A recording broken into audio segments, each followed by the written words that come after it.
And వీటితో పాటు కొంతమంది ఈ లైక్ చూసుకుంటే ఎక్కువగా ఓవర్ స్వీట్స్ తినడం, మైదా, షుగర్ 2 మిక్స్ అయిన స్వీట్స్ ఎక్కువగా తినటం, బేకరీ ఫుడ్స్ ఎక్కువగా తీసుకోవడం, రోడ్ సైడ్ ఫుడ్స్ ఎక్కువగా తీసుకోవడం. సో వీళ్ళలో కూడా డయాబెటిక్ ఉంటుంది.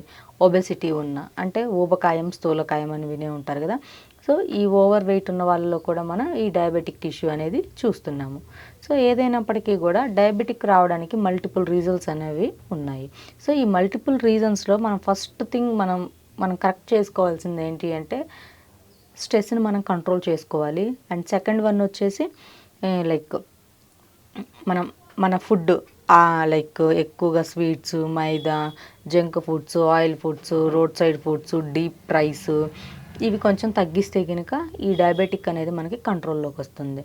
అండ్ ఇంకొకటి వీటన్నిటికన్నా ఇంపార్టెంట్ థింగ్ ఏంటి అని అంటే ఫిజికల్ యాక్టివిటీ. చాలామందిని చూసుకుంటే ఎటువంటి ఫిజికల్ యాక్టివిటీ ఉండదు. చక్కగా నచ్చిన ఫుడ్ తింటారు, నిద్రపోతారు, మళ్ళీ నిద్ర నుంచి లేస్తారు, మళ్ళీ నచ్చిన ఫుడ్ కానీ స్నాక్స్ కానీ టీ, కాఫీస్ ఇలా తాగుతారు, మళ్ళీ స్లీప్లోకి వెళ్తారు. అంటే వీళ్ళు ఒక మాట చెప్పాలి అంటే తిండి కోసమే బతుకుతున్నారు అన్నట్లుగా ఉంటారు కొంతమంది. సో అది కరెక్ట్ కాదండి.